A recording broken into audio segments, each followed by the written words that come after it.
Hello guys, welcome to my YouTube channel. आज के इस नए वीडियो में हम फिर देखेंगे करंट इलेक्ट्रिसिटी। जैसा कि करंट इलेक्ट्रिसिटी का ऑलरेडी 8 पार्ट अपलोड कर दिया गया है। ये आपका 9th पार्ट है। फिर एक आएगा आपका 10th पार्ट। और हालांकि अभी बहुत सारे क्वेश्चन बचे हुए हैं तो अभी कैरी ऑन चलेगा ये। तो इस क्वेश्चन से हम प्रीवियस लेक्चर से ही इस क्वेश्चन को देख रहे हैं। उसमें कंप्लीट नहीं हुआ था तो उसको हम इसमें कैरी ऑन करेंगे। तो ये क्वेश्चन जो है बहुत बढ़िया क्वेश्चन है। वोल्ट मीटर का एक बहुत ही शानदार क्वेश्चन है। और ये जो है IIT 1996 में ये क्वेश्चन पूछा था। वो आपको 4 मार्क्स का पूछा था। इसमें क्वेश्चन बहुत ही क्लियर है, जो आपका फिगर से ही क्लियर है। और क्वेश्चन जो है हम इसका पूरा मतलब थोड़ा सा बेसिक प्रीवियस लेक्चर में भी हम कंप्लीट किए थे। तो जैसा कि इस सीरीज में हम अब तक देख रहे थे, सारा चैप्टर देखे हैं। 12th पार्ट का मेजर चैप्टर, सारा नहीं, एक उसमें मॉडर्न फिजिक्स को हम आगे कंटिन्यू करेंगे। और दूसरा एक हीट एंड थर्मोडायनेमिक्स, जो कि 11th का टॉपिक है, उसको हम आगे कैरी ऑन करेंगे। तो 12th पार्ट का electrostat, capacitor, full EMI electromagnetic induction, full AC alternating current, और उसमें आपका फुल मैग्नेटिज्म, सारों को कवर किए हैं। तो उसको कवर करते हुए अब हम इसके लास्ट टॉपिक पे पहुंचे हैं, और वो आपका है करंट इलेक्ट्रिसिटी। तो करंट इलेक्ट्रिसिटी का पर्टिकुलर आपका ये 9th पार्ट है। 8 पार्ट पहले का हम आपको अपलोड कर दिया गया है। तो आज के इस लेक्चर में हम देखेंगे करंट इलेक्ट्रिसिटी का। समझिए कि ये आपका 1, 2 पार्ट, 3 पार्ट, क्योंकि अभी बहुत सारा क्वेश्चन है। Current electricity, heat and thermodynamics, इस सबसे बहुत क्वेश्चन पूछा जाता है। हर साल कम से कम मिनिमम एक क्वेश्चन तो इससे रहता ही है, 1 या 2। तो नेक्स्ट जो हमारा होगा वो हीट एंड थर्मोडायनेमिक्स होगा। और उसके बाद हम फिर आएंगे 11th वाले पार्ट पे। तो और इसमें आपका क्या स्किप किए हैं, मॉडर्न फिजिक्स। तो इसको हम लास्ट में हम देखेंगे। मॉडर्न फिजिक्स पहले जो मेजर पार्ट है या जो कंसेप्चुअल पार्ट है उसको हम पकड़ लेंगे। लास्ट में जो बचेगा उसको हम कवर करेंगे। तो हम पहले जो है 12th पार्ट पे फोकस किए, क्योंकि सबसे ज्यादा क्वेश्चन इसी से पूछा जाता है। 55% वेटेज इसका है और 45% आपका 11th पार्ट के। तो 11th पार्ट में जो है उसका सीरीज हम इसके खत्म होने के बाद, और उसके बाद भी हम देखेंगे कि इस चैप्टर में चाहे वो AC हो, चाहे वो EMI हो, चाहे वो पूरा मैग्नेटिज्म ही काहे नहीं हो, तो उसमें अगर भी कोई क्वेश्चन में आपको दिक्कत हो, यानी इस सीरीज के खत्म होते हुए आपका फिर इस पार्ट पे, यानी कि 12th वाले पार्ट पे हम कोई भी क्वेश्चन नहीं करेंगे। उसके बाद हमारे पास बचेगा हीट एंड थर्मो, जैसा कि वेव ऑप्टिक्स और रे ऑप्टिक्स HC वर्मा से हम कंप्लीट कर लिए हैं। उसके बाद हम देखेंगे एक तो बुक आपका HC वर्मा है, और दूसरा हम लेंगे एक रेफरेंस बुक DC पांडे। वो भी एक अच्छा बुक है जिससे आपका सारा क्लियर हो जाए। तो उसमें हम देखेंगे कौन कौन सा चैप्टर 11th वाले पार्ट में। हालांकि हम ये सब देख लिए basic chapter, SHM, rotation, gravitation, laws of motion, projectile, और इसमें आपका आ जाएगा COM, centre of mass, collision, इसमें सारा कॉलिजन देखेंगे, oblique collision, head on collision. तो इस सब वाले पार्ट पे कवर करते हुए हम आएंगे लास्ट में हीट एंड थर्मोडायनेमिक्स। और वेव में आपका आ जाएगा ऑप्टिक्स में रे ऑप्टिक्स और वेव ऑप्टिक्स। रे ऑप्टिक्स, इससे भी बहुत सारा क्वेश्चन पूछा गया था। और इससे हम सबसे शानदार की बात यह है कि रे ऑप्टिक्स को हम HC वर्मा का सारे क्वेश्चन हम किए हैं। आपको इसका मिल जाएगा SHM के सारे क्वेश्चन, रोटेशन के सारे क्वेश्चन। तो ये सब आप प्रीवियसली देख लीजिए, क्योंकि अगर हम डायरेक्ट उस पर आएंगे तो शायद आपका लेवल में थोड़ा सा दिक्कत हो सकता है। तो पहले वाला वीडियो आप जरूर देखें, वो आपका JEE मेंस कवर कर लिए हैं। अब हम JEE एडवांस, मतलब पहले हम देखे थे आपका HC वर्मा से हम पहले करवा लिए। जैसे करंट इलेक्ट्रिसिटी हम अभी करवा रहे हैं, आपका प्रीवियस ईयर का सारा क्वेश्चन है। और इससे पहले हम आपका HC वर्मा से सारे प्रॉब्लम करवा लिए। तो HC वर्मा अगर आप कवर कर लेते हैं तो ये वाला कंसेप्ट आपके लिए बहुत इजी हो जाएगा। सो इस वीडियो को या इस सीरीज के वीडियो से पहले वो वाला देख लीजिए, चाहे वो उससे आपका कंसेप्ट भी क्लियर हो जाएगा। और दूसरा, नंबर ऑफ क्वेश्चन उसमें बहुत सारे हैं, क्योंकि आपका जब जेई पॉइंट ऑफ व्यू से देख रहे हैं तो इसमें हम क्या देखते हैं, वही 6 मार्क्स, 1 मार्क्स, 10 मार्क्स का क्वेश्चन। तो इसको हम कवर करते हुए तो वो जरूर देखिए। आप जब भी सीरीज करेंगे तो सारा का एक दूसरे से, जैसे हम 12th पार्ट को कवर कर रहे हैं तो इसका एक चैप्टर का दूसरे चैप्टर से लिंक है, यानी कि करंट इलेक्ट्रिसिटी, कैपेसिटर, तो हर एक का लिंक है। इसीलिए एक एकदम प्रॉपर वे में हम काम कर रहे हैं कि अभी हम 12th पार्ट पे फोकस करें, यानी मैकेनिक्स अभी हम इसमें नहीं देख रहे हैं। मैकेनिक्स वाला पार्ट शुरू होगा, centre of mass, collision, SHM, rotation, gravitation, सारे उसको कवर करेंगे। तो वो वाला पार्ट आपका आएगा, उसमें सारे आपका कवर हो जाएंगे मैकेनिक्स वाला, चाहे प्रोजेक्टाइल हो। और लास्ट में आपका बच जाएगा मॉडर्न फिजिक्स, जिसको हम कवर करते हुए आपको होपफुली ये जो है आपको इस महीने में और नेक्स्ट महीने यानी नवंबर टू दिसंबर, यानी कि 1 महीना ये और आपका 1 मंथ ये कवर होते होते लग जाएगा। और जनवरी से हम क्या देखेंगे, हालांकि फेब से 12th का एग्जाम रहेगा तो उसके पॉइंट ऑफ व्यू से भी हम कुछ देखेंगे, लेकिन तब तक ये सारी चीज को कवर कर लेना पड़ेगा। उसके बाद हम क्या करेंगे, फिर से आपका थ्योरी पार्ट, फिर क्वेश्चन थ्योरी दोनों चलता रहेगा, जिससे आपको कोई भी किसी भी टाइप, चाहे वो एनालिटिकल पॉइंट ऑफ व्यू से हो, थ्योरेटिकल पॉइंट ऑफ व्यू से, या क्वेश्चन देखिए क्वेश्चन सॉल्व करने से, ये क्वेश्चन है तो वोल्ट मीटर का सारे कंसेप्ट आपको इस पर्टिकुलर क्वेश्चन से क्लियर हो जाएगा। और जो ये पहले जो 2000 के पहले जो क्वेश्चन पूछता था, सारे क्वेश्चन में दम होता था, मतलब कि सारे सब्जेक्टिव क्वेश्चन होते थे और सारे को आपको पूरा डिटेल से बनाना होता है। और ये जो अब पूछते हैं, अगर पहले वाला क्वेश्चन आपसे डील हो रहा है तो आप समझ जाइए कि नया वाला तो क्वेश्चन हो ही जाएगा। और नया वाले में आपको ऑप्शन है, तो ऑप्शन भी हम लास्ट वाले में देंगे। और कुछ कह रहे थे कि 19 का क्वेश्चन, 20 का, तो इसका भी क्वेश्चन आएगा, तो हम आगे अपलोड कर देंगे। तो जो भी क्वेश्चन हमको अभी तक है मेरे पास, क्योंकि अभी जो है 19 का जो है उसका इस बुक में, जिस बुक से हम करवा रहे हैं उसमें आपको नहीं दिया गया है। अगर उसमें दिया रहेगा तो वो भी क्वेश्चन हम आगे करवा देंगे। सो ये जो सीरीज है ये आपके लिए समझिए कि सबसे बड़ा अपॉर्चुनिटी, क्योंकि एग्जाम से पहले करवा रहे हैं, आपको प्रॉपर टाइम है अभी कि अगर अभी से आप क्लियर करना चाह रहे हैं, चाहे आप जेईई मेंस का कर रहे हो, नीट का कर रहे हो, जो भी एग्जाम का आप कर रहे हैं, चाहे नीट आप 2022 का प्रिपरेशन कर रहे हैं, तो उसके लिए भी आपके लिए कम से कम कंसेप्ट तो इम्पोर्टेंट है ही, क्योंकि क्वेश्चन का लेवल सिर्फ ऊपर नीचे हो सकता है, बाकी कंसेप्ट तो वही रहेगा। चाहे आप नीट के लिए काम कर रहे हो, जेईई मेंस के लिए प्रिपरेशन कर रहे हैं, तो जिसके लिए भी कर रहे हैं, ये जेईई एडवांस, इतना क्वेश्चन सबसे इंपॉर्टेंट चीज़ है इतना, क्योंकि अब तक बहुत सारे क्वेश्चन आपको कर दिए गए हैं 12th में, मतलब कि इसके देखने के बाद ना आपको ईएमआई में कोई दिक्कत आएगा, ना आपको एसी में दिक्कत आएगा, अल्टरनेटिंग करंट में, ना आपको पूरा मैग्नेटिज्म का एक एक क्वेश्चन हम इसमें डील किए हैं, मतलब जो जेईई प्रीवियस ईयर में है। बस एक ही बच गया है आपका 19 वाला नहीं किए और 20 वाला, यानी 2 साल का, इसका भी हम आगे अपलोड कर देंगे। तो इस सीरीज में हम जैसे ये देखेंगे वोल्ट मीटर का, तो वोल्ट मीटर का सारा कंसेप्ट आपका क्लियर हो जाएगा इसमें।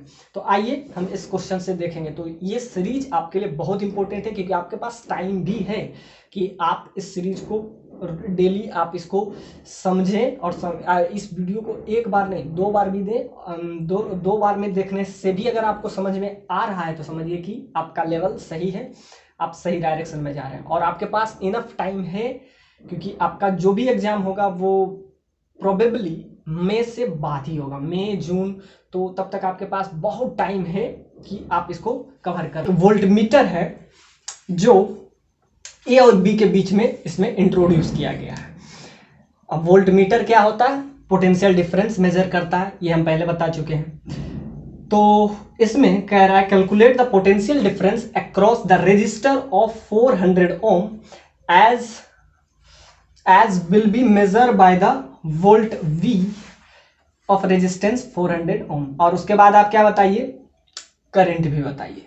तो हर चीज हम निकाल लेंगे, पोटेंशियल भी निकाल लेंगे। तो पोटेंशियल से पहले हमको करंट चाहिए, किसका करंट क्या होगा, तो कुछ इस टाइप का है आपका। सिंपल सा बात है कि पहले हम बात करेंगे आर इफेक्टिव कैसे निकालें, क्योंकि आपको पोटेंशियल अगर निकालना है वो भी ए और बी के बीच में। इस पॉइंट को समझिए कि ए और बी के बीच में आपको क्या चाहिए, एक वोल्ट मीटर हम यूज किए हैं।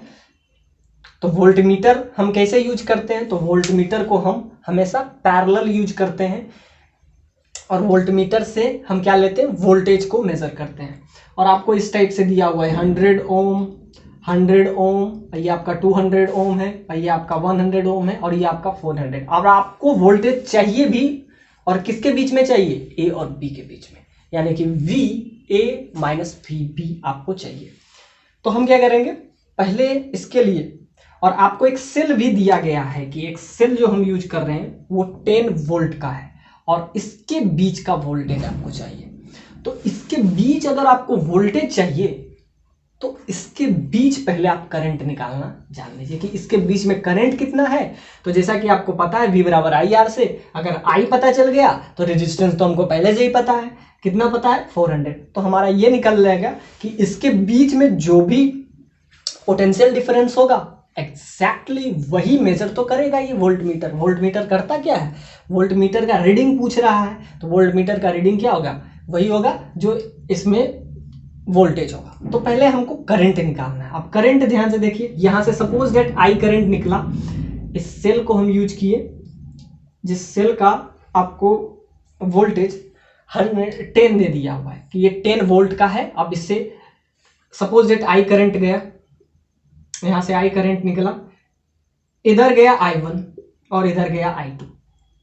एक तो आप ऐसे भी कर सकते हैं। दूसरा, आपको निकालना क्या है, आपको निकालना है ए और बी के बीच में पोटेंशियल डिफरेंस। तो हम करते हैं एक काम कि ए, जब भी हमको आर इफेक्टिव की बात करता है कि हमको ये निकल जाए कि ए और बी के बीच में करंट कितना है, और करंट निकलेगा तो उसको रेजिस्टेंस से मल्टीप्लाई कर देंगे तो V A minus V B निकल जाएगा। एक तो वो है, और दूसरा आप जैसा कि प्रीवियस लेक्चर में हम बताए थे, आपका loop law, Kirchhoff law, loop point law, हर चीज हम पहले देख लिए। तो इस सीरीज से आपको बहुत बहुत आपका कंसेप्ट फुल्ली स्ट्रांग हो जाएगा और आपको किसी की जरूरत है नहीं। तो ये जो 12th पार्ट वाला सीरीज है ये आपके लिए बहुत बहुत यूजफुल होगा। और अगर 11th पार्ट भी कवर कर लिए तो आपका तब तक एग्जाम से पहले आप हर एक टाइप का प्रॉब्लम आप सॉल्व कर सकते हैं, सारा कंसेप्ट। क्योंकि पिछला वाले लेक्चर में हम लूप लॉ पे फोकस किए थे, किरचॉफ लॉ पे, किरचॉफ पॉइंट लॉ पे फोकस किए थे, और आज के इस लेक्चर में हम देख रहे हैं कि वोल्टमीटर पोटेंशियल डिफरेंस कैसे मेजर करता है। और अगर हमको निकालना है और इस टाइप का मतलब थोड़ा सा उलझा हुआ आपको सर्किट देते तो हम कैसे पहुंचे। एक तो आपके लिए सिंपल है कि यहां से करंट I निकला, इधर करंट I1 गया और इधर करंट I2 गया। अब ध्यान से देखिए, यहां जब करंट आएगा तो उसको दो रास्ते मिलेंगे, एक ये सिंपली इधर निकल जाएगा और एक इधर। तो यहां पे उसको सिंपल सा बात है, करंट एक तो इसको यहां पे दिखा, और दूसरा अब हम देखें कि हमको निकालना है आर इफेक्टिव। आर इफेक्टिव निकालना है या आर इक्विवेलेंट, इसको समझिए आर इक्विवेलेंट। तो अगर हमको वोल्टेज इसके बीच में निकालना है तो आर इफेक्टिव भी तो हम उसी के बीच में निकालें। एक ध्यान से देखिए, एक तो आप लूप लॉ लगाइए तो वो जो लंबा पड़ेगा, लेकिन अगर हम वो निकालना नहीं चाहें, यानी कि इस क्वेश्चन के हम दो अप्रोच आपको बताएंगे। एक तो ये कि आर इफेक्टिव निकाल लें या आर इक्विवेलेंट। और ये किसके बीच में हमको निकालना है, आर इक्विवेलेंट, क्योंकि पोटेंशियल हमको ए और बी के बीच में निकालना है। तो आर इक्विवेलेंट भी तो हमको ए और बी के बीच में निकालना है। तो कैसे निकालेंगे, तो हम देख लेते हैं कि ए और बी के बीच में हम बाकी सारे पॉइंट को हम वेरीफाई करते हैं कि ए और बी के बीच में दो पॉइंट मिलेगा। एक पॉइंट को let's this point is a, तो अगर ये ए है तो ये ए हो जाएगा और ये भी ए हो जाएगा। तो ये आर इफेक्टिव या आर इक्विवेलेंट का एक बेसिक और स्टैंडर्ड मेथड आपको हम बता रहे हैं। आप डायरेक्ट मतलब रिजल्ट तक पहुंच जाइएगा। तो ए ये है तो ये ए भी हो जाएगा और ये भी ए हो जाएगा, और अगर ये बी हुआ तो ये भी हो जाएगा, बस और कोई भी नहीं होगा। तो इसके लिए हम क्या करें, ए और बी के बीच में हमको क्या निकालना है, आर इफेक्टिव और R equivalent between A and B. तो इस पॉइंट को ए लिए, अब इस पॉइंट को सी ले लेते हैं। इसके बीच में एक सी लिए तो सी ये हुआ और सी ये हुआ और सी ये हुआ, यानी कि ए और बी के बीच में 1 पॉइंट हमको सी भी मिला। और कभी भी आप किसी भी इंस्ट्रूमेंट को बाईपास नहीं कर सकते हैं। जब इस टाइप का आप मेथड यूज करें तो कभी भी कोई भी इंस्ट्रूमेंट, यानी बीच में अगर रेडियस मतलब रेजिस्टेंस मिल जाए या रेजिस्टर मिल जाए तो उसको बाईपास आप नहीं कर सकते कि ऐसा ए है तो ये भी ए हो जाएगा, नहीं, बाईपास नहीं कर सकते, चाहे वो सेल ही काहे नहीं हो। तो सेल, तो जब भी हम बात करें इस टाइप के ये आर इक्विवेलेंट है या आर इफेक्टिव के लिए, तो आप ये देखें कि ए से बी जाने के कौन कौन से तरीके हैं। तो ए से बी जाने के तो एक डायरेक्ट है, ए से बी आप कैसे जा सकते हैं, एक तो आप इधर से घूम के फिर आए, इधर से घूम के चले जाए, एक तो वो है। तो उस टाइप से आप देखें तो आर इक्विवेलेंट निकालने का, तो आर से एक तो आपको डायरेक्ट 400 दिख रहा है, तो बीच में एक सी मिल जाएगा और एक डी मिल जाएगा।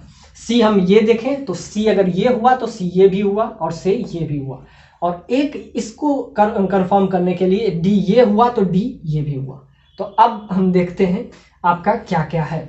तो ए से सी के बीच में एग्जैक्टली एक रेजिस्टेंस है और उसका वैल्यू क्या है 100 ओम।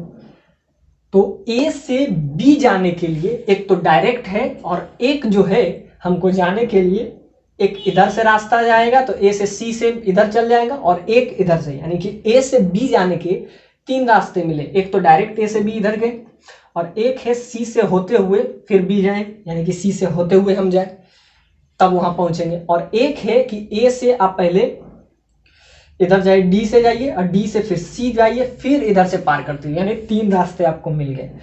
तो वहां से हम क्या निकाल लेंगे आर इफेक्टिव, मतलब लूप लॉ लगाने की जरूरत नहीं है, एक तो है। और दूसरा एक और हम स्ट्रेटजी आपको बताएंगे तो इस क्वेश्चन को करने के लिए। तो एक तो है और सी और डी के बीच में आप देख लीजिए, सी और डी के बीच में यहाँ पे एक है और इसका वैल्यू क्या है एग्जैक्टली 100 ओम है।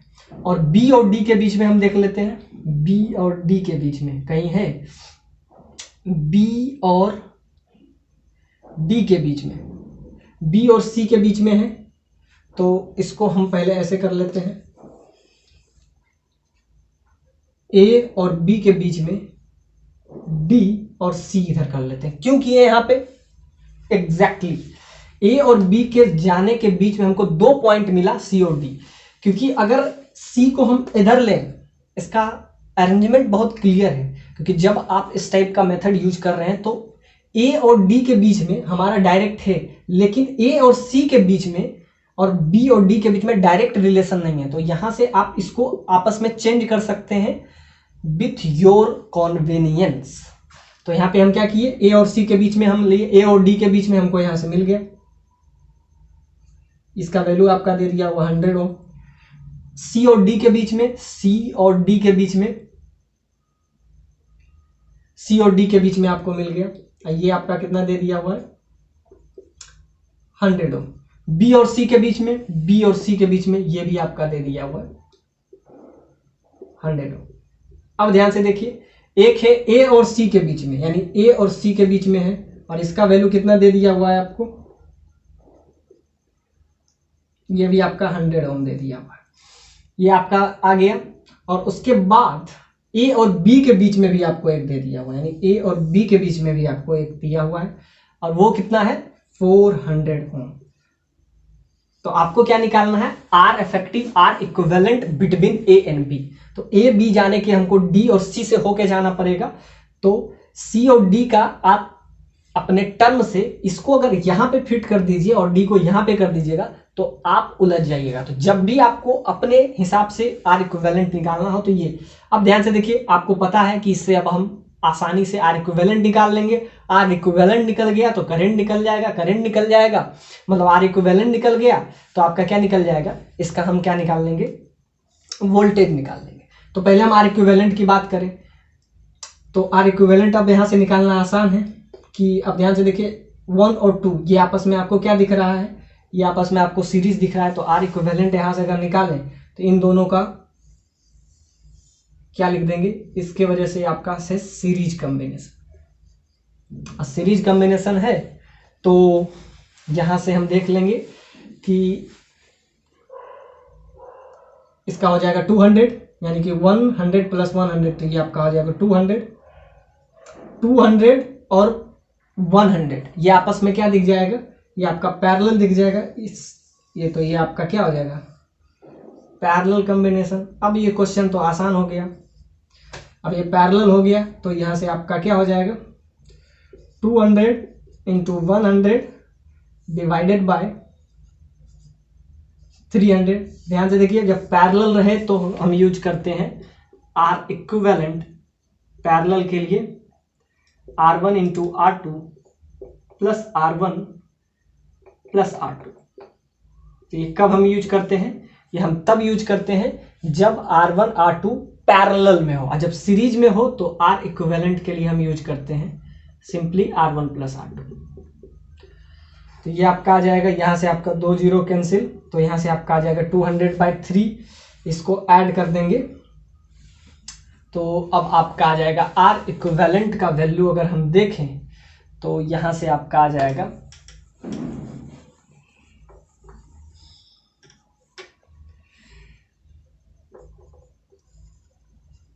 R इक्विवेलेंट का वैल्यू, और वो भी किसके बीच में AB के बीच में। तो यहाँ से आपका आ जाएगा 200। अब 200 जो आएगा इसके बीच में आएगा और वो इसके साथ क्या हो जाएगा सीरीज कॉम्बिनेशन हो जाएगा, यानी 200/3। अब इसको हम इजी करें तो A और B के बीच में आपको मिल जाएगा, एक आ जाएगा इधर से, इन दोनों को ऐड करके हमारा क्या आ गया, और इसके बीच में आपका आ गया, ये इसको देखते हैं तो 200/3 ओम, और ये आपका दे दिया हुआ है 100 ओम। तो ये आपका इतना इजी हो गया, इन दोनों को हम ऐड किए। अब इसके बीच में हमको दिया हुआ है एक, तो ये आपका दे दिया हुआ है 400 ओम। तो अब इसका आर इक्विवेलेंट निकालेंगे तो ये आपस में क्या दिखेगा आपको, ये आपस में आपको सीरीज कॉम्बिनेशन दिख रहा होगा। यहाँ से जैसे ये सीरीज कॉम्बिनेशन था तो 1 + 100 + 100 200, और 200 और इसके साथ क्या दिखा पैरेलल। तो पैरेलल के लिए ये रूल, सीरीज के लिए ये रूल। तो इसको हम क्या किए, ये आपस में पैरेलल था 200 और 100, तो उसका क्या हो गया, ये आर इक्विवेलेंट आ गया।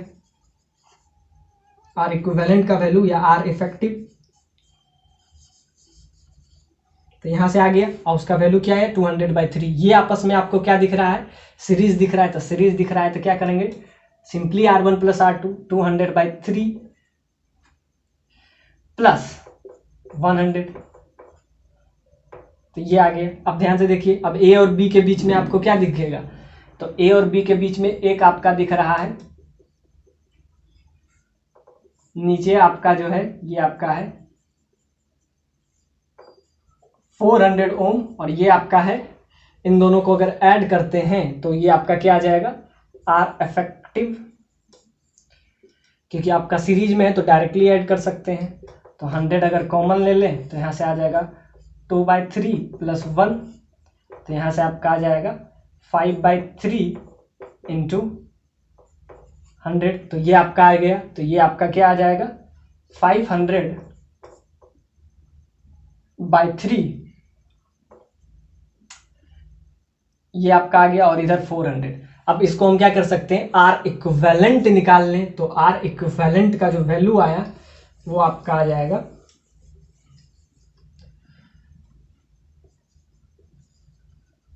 आर इक्विवेलेंट आपका आ जाएगा 400 इंटू, और ये आपका कितना आ गया, ये समझिए R1 है, ये आपका R2 है, और दोनों आपस में A और B के बीच में ही है। ध्यान से देखिए, अब इसका ऐड कर लिए, ये सीरीज था तो दोनों को ऐड कर लिए, तो ये आपका और A और B के बीच में दो रेजिस्टेंस, एक तो ये इधर से आया आपका क्या 400, और एक इधर से ऐड करने के बाद आपका क्या आ गया 500/3, और ये आपस में क्या है पैरेलल है। ये आपको दिख रहा है कि इसका कॉम्बिनेशन जो है पैरेलल है, और पैरेलल के लिए हम ये रूल लगाते हैं, यानी 400 तो एक डायरेक्ट है, और इधर से सारा का आर इक्विवेलेंट का वैल्यू क्या आया 500/3। अब अगर देखें तो यहां से 500/3 + 400। अब ध्यान से देखिए, इसमें 100 हर जगह कॉमन है, तो 100 यहां से उड़ा देते हैं, तो यहाँ से आपका आ जाएगा, ये बच जाएगा 4 और ये बच जाएगा आपका 5/3 और नीचे बच जाएगा आपका 5/3 + 4। तो ये R इक्विवेलेंट का वैल्यू यहाँ से आपका आ गया। तो इसको अगर देखें तो ये आपका आ जाएगा 20/3 और यहाँ से आपका आ जाएगा 17/3, 3 से 3 कैंसिल, तो यहाँ से आपका आ जाएगा 20/17। बस यही आपको करना था। तो ये आपका सारा चीज़ क्लियर है, क्रिस्टल क्लियर, कि इधर से हम सारा का R इक्विवेलेंट का वैल्यू लाएं तो वो आपका क्या आ गया 500/3, और इधर से क्या था, A और B के बीच में एक डायरेक्ट था, तो वो आपस में क्या था आपका पैरेलल इक्विवेलेंट। बस ये आपका आ गया। यानी आप ऐसा आप समझिए, अब खेल बहुत सिंपल है, अब इतना करने की कोई जरूरत नहीं कि A और B के बीच में एक रेजिस्टेंस है जिसका वैल्यू आपको कितना दिया हुआ है 20/70, और उसके बीच में एक सेल हम यूज किए हैं जिसका वैल्यू आपको क्या दे दिया हुआ है 10 वोल्ट। तो अब आप नहीं निकाल सकते हैं कि आप इसके बीच में, इसमें R इक्विवेलेंट का वैल्यू आपको पता है। अब यहां से हम करंट निकाल लेते हैं, वोल्टेज हमको पता है, तो अगर करंट हम निकाल लेते हैं, जो कि आपका नेक्स्ट पार्ट में वही पूछा है, तो करंट के लिए हम क्या यूज करते हैं, current that is equal to voltage by R। इस केस में R इक्विवेलेंट हो जाएगा। तो R इक्विवेलेंट हम इतना मेहनत करके ले आए हैं। वोल्टेज हमको पता है कि इसके बीच में जो सेल यूज किए हैं उसका वैल्यू आपका कितना दे दिया हुआ है, so I that is equal to, तो यहां से 10 volt divided by R equivalent that is 20/70। तो ध्यान से देखिए, यहां से 2 से 2 कैंसिल हो जाएगा और उधर चला जाएगा 17/2, तो 17 ऊपर चला जाएगा, तो इतना आपका एम्पियर आ गया। करंट इसमें जो मूव कर रहा है वो कितना आ गया आपका 17/2 एम्पियर का करंट है। और आपका करंट भी पता चल गया, आपका रेजिस्टेंस भी आपको पता है। तो अगर हम VA माइनस VB चाहिए, तो VA माइनस VB होता क्या है I × R। तो I आपको पता चल गया, R इक्विवेलेंट आपको R पता है, इसका रेजिस्टेंस, तो इसका रेजिस्टेंस आपको क्या पता है 400। अब बस आपका क्या हो जाएगा, आपका वैल्यू आ जाएगा, यानी कि R, यानी कि पोटेंशियल डिफरेंस का अगर हमको क्या चाहिए, इस वोल्टमीटर का रीडिंग, यानी कि reading of voltmeter, reading of voltmeter, यानी कि VA माइनस VB। इसमें एरर है, ये 100 इसमें कॉमन लिए थे, तो ये आपका आ जाएगा R इफेक्टिव इतना आ जाएगा, और R इफेक्टिव आ जाएगा तो यहां से हम टोटल करंट निकाल लेंगे। तो टोटल करंट आपका आ जाएगा, करंट इस सर्किट में जिसमें आपको सेल लगा गया, सेल इसमें जो यूज किए हैं, सेल कितना है 10 वोल्ट का, तो I करंट हो जाएगा V और R इक्विवेलेंट। R इक्विवेलेंट का वैल्यू हम रखेंगे इधर से आपका 2000/17, तो ये आपका 0 से 0 कैंसिल, ये आपका 17/200 आ जाएगा। इतना आपका करंट इसमें आ गया। तो ये आपका टोटल करंट है। अब टोटल करंट इतना है, तो आप ध्यान से देखिए, ये क्वेश्चन बहुत शानदार है। अब यहां से कितना करंट पास किया, टोटल करंट तो यहां से पास नहीं करेगा ना, तो आप सोचिए कि यहां तक जो भी करंट गया, सपोज दैट इधर I1 गया, इधर I2 गया, अब वो एक इधर से चला जाएगा वापस, तो हमको ये देखना है कि इधर कितना करंट गया। तो इसको अगर हम इससे समझें, तो एक तो R इक्विवेलेंट आपको अब तक का समझ में आ गया होगा। इसमें एक थोड़ा सा एरर था कि 100 ऊपर कॉमन लिए थे, तो 100 नीचे भी लेंगे तो आपका ये आ जाएगा। तो अब हमको ये देखना है कि इतना जो करंट है ये टोटल करंट है, अब इससे कितना पास करता है, तो इससे कितना पास करता है ये आपको समझ में आना चाहिए। तो इससे अगर हम देखें तो ये आपका आ जाएगा, ये टोटल करंट आपका आ गया। अब इस AB से कितना करंट पास करेगा, तो आप ऐसा सोचिए कि यहां से गया, आपको उसको दो रास्ते में, मतलब A से B जाने के लिए उसको D और C से होना पड़े, तो A और D के बीच में इसको मिला 100, तो रेजिस्टेंस के हिसाब से हम निकालेंगे। सी और डी के बीच में आपको मिला था 100,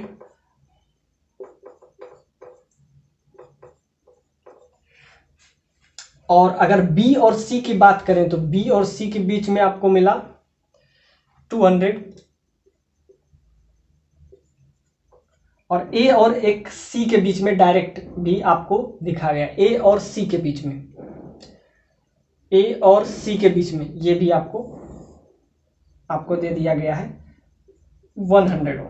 तो हमको ये देखना है कि इधर करंट कितना गया। टोटल करंट तो हम यहां से निकाल लिए, लेकिन V बराबर IR में इस पोजीशन में यानी A से B में कितना करंट गया। तो आप यहां तक देख लेते हैं हम कि D वाले पॉइंट को हम हटा देते हैं, यानी कि D वाले पॉइंट को, इस क्वेश्चन को सबसे आसानी से बनाया जा सकता था अगर ये व्हीटस्टोन ब्रिज का कंसेप्ट लगता।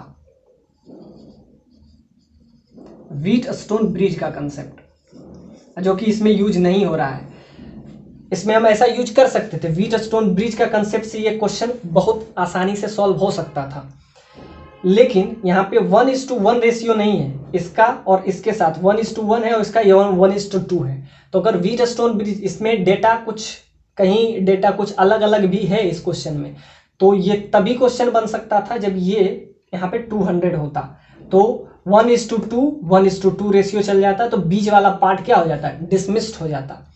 तो ये क्वेश्चन में कुछ थोड़ा सा डेटा एरर है, इस वजह से इस क्वेश्चन को हम थोड़ा से, चलिए व्हीटस्टोन ब्रिज का कंसेप्ट तब लगता है तो जब दोनों का रेशियो हो, और रेशियो तो यहाँ पे 1:1 है और यहाँ पे 1:2 है, तो ये तभी हो सकता था, लेकिन ये 100 दिया हुआ है तो कोई बात नहीं, क्वेश्चन जो भी है हम उसको उस टाइप से डील करेंगे। हम ये देखेंगे कि ए से बी, तो ए से बी का आपको एक डायरेक्ट इधर से आ जाता था और इधर से आपका आ रहा था 500/3। तो ए से बी इधर हमको ये देखना पड़ेगा कि इधर करंट कितना जा रहा है। तो अगर हम इसका आर इक्विवेलेंट देख लें तो डी वाले पार्ट हम हटा देंगे, तो यहाँ से ए, सी और लास्ट में बी बचेगा। तो इसको अगर हम यहाँ से देख लें तो 200 और 200 प्लस 100 यानी कि 200 बाय यहाँ पे आपका आ जाएगा बाय 3। अब इधर से ए से सी ये आपका है 200/3, ये आपका फिर 100 है और ये आपका ये हो जाएगा। तो ए से सी और सी से बी। तो ये क्वेश्चन में एक सबसे इंपॉर्टेंट चीज है, डेटा एरर दिया हुआ है कि ये जो है आपका 200। अगर व्हीटस्टोन ब्रिज का कंसेप्ट होता तो इस क्वेश्चन को बहुत इजीली वे में बनाया जा सकता था। बाकी अगर हम ये देखें कि करंट आपका टोटल करंट इतना है और आपको ये बताना है कि इसका आपको रीडिंग क्या होगा इस वोल्ट मीटर का, तो V बराबर IR हमको ये पता करना है बस कि इसमें कितना करंट है। तो इसमें करंट आपका आ जाएगा, जैसा रेजिस्टेंस होगा उसी हिसाब से करंट भी जाएगा। तो V बराबर IR, रेजिस्टेंस तो उसका क्या है 400 ही रहेगा, बस हमको करंट निकाल लेना है। तो टोटल करंट इतना है, अब इसका कौन सा पार्ट उधर जाएगा, तो ये आपका आ गया 200/3 और इधर है आपका 400। तो अगर टोटल करंट को हम I ले तो इसका 1/3 इधर जाएगा, जिसका जितना रेजिस्टेंस है, तो इसके रिस्पेक्ट में इसका रेजिस्टेंस अगर देखें तो अगर इधर I गया तो इधर I/4 जाएगा। तो इधर जो करंट जा रहा है I/4, बाकी 3I करंट इधर से चला जाएगा। तो I/4 करंट ही जा रहा है, यानी टोटल करंट का मात्र 1/4 पार्ट ही इस पार्ट में जा रहा है। तो अगर 1/4 पार्ट जा रहा है तो क्या हो जाएगा, तो इसके रिस्पेक्ट में V बराबर IR आपका आ जाएगा, और I जितना भी करंट है उसका 1/4 हम कर लेंगे, यानी कि 17/200 इंटू 1/4 इंटू 400। तो यहां से आपका डेटा आपका आ जाएगा, ये आपका 100 आ जाएगा और ये आपका 2 हो जाएगा और ये आपका आ जाएगा, ये आपका आ जाएगा 8 पॉइंट समथिंग एल्स, इतना वोल्ट आपका यहां से आ जाएगा।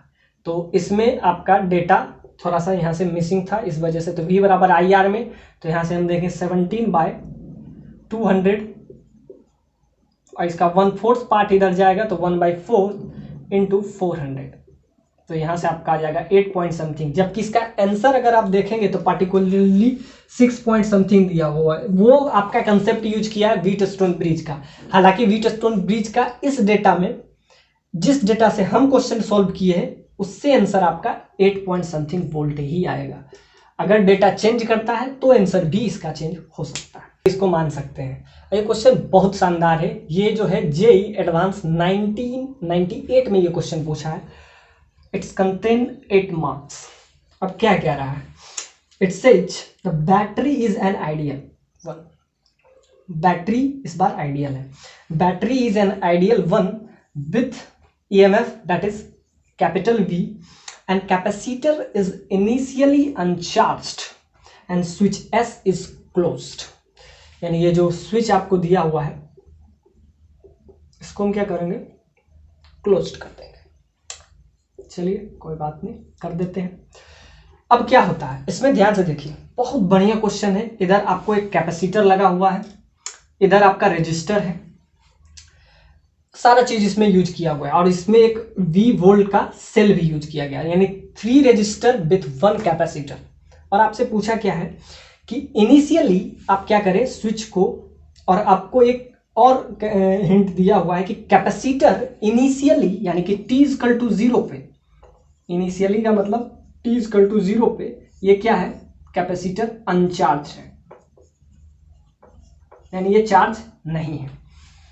अब फर्स्ट पार्ट में आपसे कह रहा है कि find the charge plus Q on the capacitor after time t, यानी कि t टाइम के बाद, यानी कि इनिशियली कैपेसिटर अनचार्ज है और after time t it contain the charge plus Q, तो आप चार्ज का वैल्यू बताइए फर्स्ट पार्ट में। सेकेंड पार्ट में आपसे पूछा है कि find the current in AB। अब AB क्या है? तो AB आपका ये है। आप इस पार्ट में करंट बताइए। Find the current in the part AB at t after time t, यानी कि हर चीज आपसे पूछ रहा है आफ्टर टाइम t, यानी t आफ्टर टाइम t के बाद आप हर चीज बताइए इसका। तो ये क्वेश्चन बहुत कंसेप्चुअल है। होपफुली कैपेसिटर यानी कि RC सर्किट का ये बहुत मस्त प्रॉब्लम है। इसमें हर टाइप का आपको कंसेप्ट RC सर्किट का ये प्रॉब्लम है। तो आइए हम इसको आगे कंटिन्यू करेंगे। तो अब तक का क्वेश्चन कह क्या रहा है कि इनिशियली कैपेसिटर अनचार्ज है और इस स्विच को हम इनिशियली क्या कर रहे हैं? क्लोज कर रहे हैं। आपको आफ्टर टाइम t, यानी कि आफ्टर टाइम t आप इस पे चार्ज बताइए, और आपसे क्या पूछ रहा है कि इस पार्ट में कितना करंट फ्लो होता है, और वो भी करंट टाइम का फंक्शन होना चाहिए। ये बहुत इंपॉर्टेंट है। इस क्वेश्चन में काफी लाजवाब क्वेश्चन है, 8 मार्क्स का है तो काफी लाजवाब क्वेश्चन होगा ये। और t=∞, वेरी गुड, यानी कि इसमें 2 पार्ट है, यानी बी वाले में। एक तो आपको आफ्टर टाइम t, और उसके बाद आपसे पूछ रहा है कि आफ्टर t=∞, यानी कि t=∞ मतलब after long time, after very long time. तो हम बताए थे आपको कि बहुत लॉन्ग टाइम में ये जो है capacitor it's gain it's steady state and it's, और तो इधर करंट का जाना बंद हो जाएगा, यानी कि there is no current this is passes through this particular capacitor after it gains its steady state. तो इस कंसेप्ट को, यानी दोनों कंसेप्ट को इसमें मिक्स किया गया है इस क्वेश्चन में। तो क्या है, आपको टी टाइम के बाद आपको ये बताना है इनिशियली ये कैपेसिटर अनचार्ज है, इनिशियली ये स्विच क्या है? ऑफ है। t=0 पे अगर यहां से चार्ज निकला, यानी करंट यहां से निकला, तो वो इधर भी जाएगा इधर भी जाएगा। तो पहले क्या होगा? कैपेसिटर पहले हो जाएगा चार्ज होगा, फिर क्या हो जाएगा? अनचार्ज होगा, यानी चार्ज अनचार्ज करते करते after it gain it's steady state, steady state after time t, after time t, यानी t टाइम के बाद ये क्या करेगा? अपना स्टेडी स्टेट को अटेन कर लेगा। और उसके बाद आप बताइए कि t=∞ पे इस AB पार्ट में कितना करंट होगा, और वो सारा चीज आपको टाइम का फंक्शन होना चाहिए। यानी कि ये सब कुछ बताना है, चार्ज बताना है, करंट बताना है। ये कांस्टेंट करंट तो नहीं होगा, क्योंकि ये वेरिएबल है इसीलिए आपसे पूछ रहा है कि t इक्वल टू लॉन्ग, यानी लॉन्ग टाइम के बाद ये स्टेडी स्टेट को तो अटेंड कर ही लेगा, और स्टेडी स्टेट को अटेंड कर लेगा तो इधर से करंट जाना बंद हो जाएगा। तो वही पूछ रहा है कि आफ्टर लॉन्ग टाइम, यानी कि इसका बी पार्ट यानी 3 पार्ट है आपका, आफ्टर लॉन्ग टाइम यानी t इक्वल टू इन्फिनिटी पे आप बताइए कि इसमें कितना करंट जाएगा, आएगा या जाएगा। तो 3 पार्ट है, आप बताइए टी टाइम पे इस कैपेसिटर पे कितना चार्ज होगा, आप ये बताइए कि आफ्टर टाइम t इसमें कितना करंट होगा, और after long time t tends to infinity, इसको कहते हैं t टेंस टू इन्फिनिटी, आप बताइए। तो t टेंस टू इन्फिनिटी में बहुत सिंपल है, इधर करंट ही नहीं जाएगा, ये स्टेडी स्टेट को अटेंड कर लेगा, सारा करंट इधर से आएगा, इधर से आएगा, सारा करंट आई और इधर से पास, इधर तो जीरो हो जाएगा at t equal to infinity, यानी t tends to infinity, there is no current which is passing through this capacitor, so all current which is going through and this way and this whole system is like, ये circuit से क्या हो जाएगा, बाहर हो जाएगा, यानी कि इधर I1 गया तो इधर बचा कितना I माइनस I1, वो AB से पार करते हुए इधर पहुंचा। तो यहाँ भी इधर से आया कितना करंट, इधर से आया I माइनस I1 और इधर से I1, दोनों ऐड होके फिर आपका I हो गया, यानी कि क्या हुआ, इनिशियली इस सेल से टोटल I करंट निकला, इधर गया I1, बाकी rest of all current which is passing through AB that is I minus I1। अब आपको निकालना है कि इस कैपेसिटर पे कितना चार्ज होगा, यानी कि चार्ज ऑन कैपेसिटर। तो चार्ज का तो पता नहीं, लेकिन करंट उससे जो पास करेगा वो हमको पता है, वो I1 करंट इससे इंटर करेगा। लेकिन आपसे करंट नहीं पूछा है, आपसे क्या पूछा है, चार्ज पूछा है। तो देखते हैं, तो 2 इक्वेशन आपको यहाँ से क्लियर दिखेगा। तो इसमें अगर हम देखें तो इसका पोटेंशियल आपको V दे दिया हुआ है, तो यहाँ से अगर हम देखें तो इक्वेशन अगर हम इसका लिखें तो इसका रेजिस्टेंस दे दिए हैं, तो ये आपका हो जाएगा C, ये हो जाएगा D, ये हो जाएगा M, ये हो जाएगा N, सबका कुछ ना कुछ नेमिंग दे देते हैं ताकि आपको क्लियर हो। फिर हम वही यूज करेंगे हर बार की तरह, लूप लॉ। अब 2 इक्वेशन है, 2 वेरिएबल है, ना आपको I पता है ना आपको I1 पता है, यानी कि दोनों चीज आपको पता नहीं है, और आपको चार्ज निकालना है इस कैपेसिटर पे, यानी कुछ भी आपको पता नहीं है, आपको बस ये पता है कि यहाँ से I करंट निकला और I करंट इसमें इन किया, तो I गया तो इधर I1 गया, तो बचा हुआ करंट AB से पास हुए और वो I माइनस I1 करंट होगा। तो लूप लॉ के हेल्प से अगर हम इसमें लगाएं, लूप लॉ 2 इक्वेशन है, 2 वेरिएबल है, तो C A फिर B फिर वापस से C, तो ये आपका एक लूप इधर है। तो एक लूप लो, हम इसमें एक बार घूम जाएंगे और एक बार इसमें आप घूम जाइए, तो वो आपको क्लियर आपको मिल जाएगा। तो इसमें अगर हम घूमें तो इसका रेजिस्टेंस R है, इसका भी रेजिस्टेंस R है। तो अगर यहाँ से आए और इसमें करंट क्या है, तो इसमें करंट है I minus I1, resistance R, और फिर इधर आपका हो जाएगा करंट I इंटू R और इसके नेगेटिव टर्मिनल यानी कि V, यानी कि ये आपका हो जाएगा इक्वेशन फर्स्ट। क्या किए, इसमें करंट और इसका रेजिस्टेंस, तो करंट है I माइनस I1 और इसका रेजिस्टेंस क्या है R, फिर इधर से गए तो ये मिला, तो इसमें करंट है total I current, resistance R और इसके नेगेटिव टर्मिनल से हम मिलेंगे तो V that is equal to 0। तो ये हम लूप लॉ हम इसमें लगाएं कि यहां से गए, करंट इसका है, रेजिस्टेंस, तो ये आपका आ गया इक्वेशन फर्स्ट। एक बार और घूम लेते हैं, एक और लूप लॉ लगा लेते हैं। तो एक बार हम इसमें अगर घूमे, किसमें, C M N C, यानी कि इधर से वापस से 1 मिनट, 2 C लिख लिए, ये आपका D ले लेते हैं। तो C A B C और लास्ट में क्या हो जाएगा, ये आपका D से फिर C पे हम जाएंगे, तो ये आपका D हो गया और फिर ये C।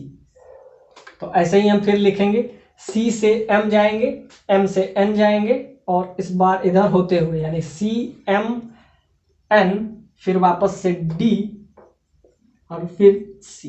तो एक बार लूप लो, इसमें भी हम लगा लेते हैं।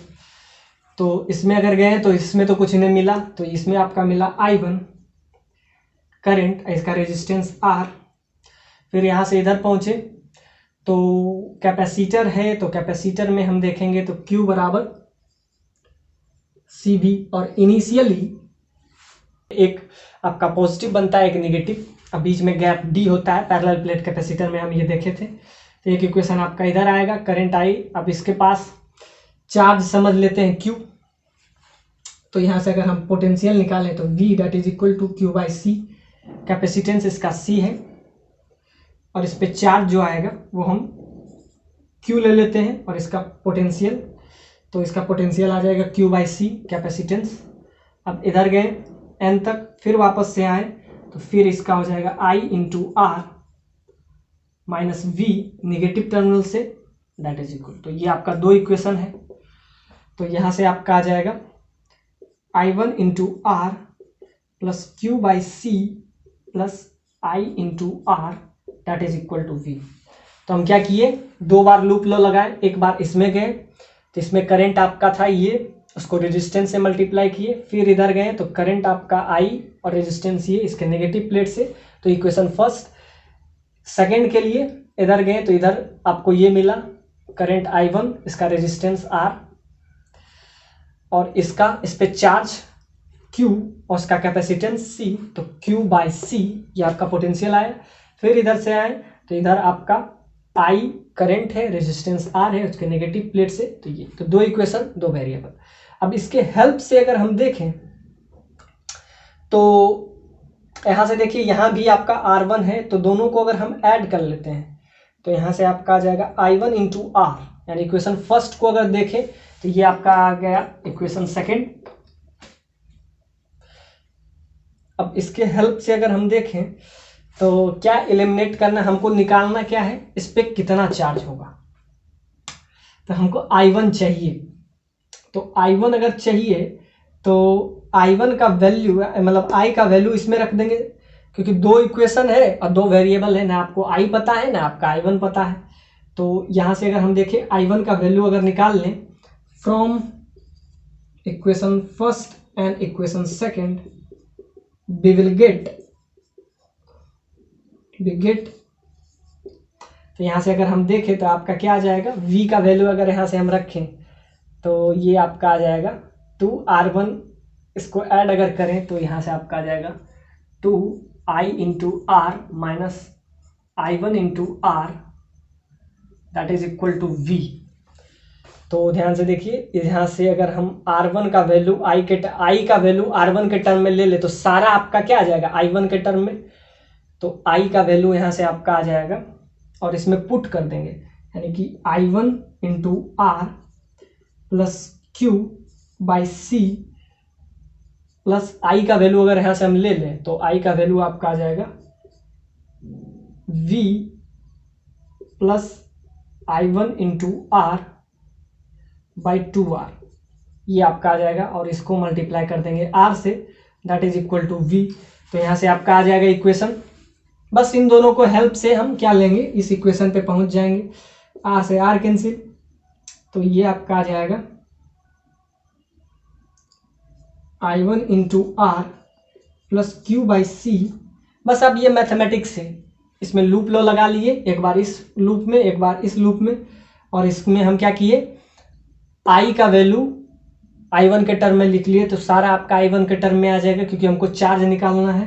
तो ये आपका आ गया Q/C, और ये आपका आ जाएगा V/2, और ये आपका आ जाएगा I1/R/2 दैट इज V। तो इसको हेल्प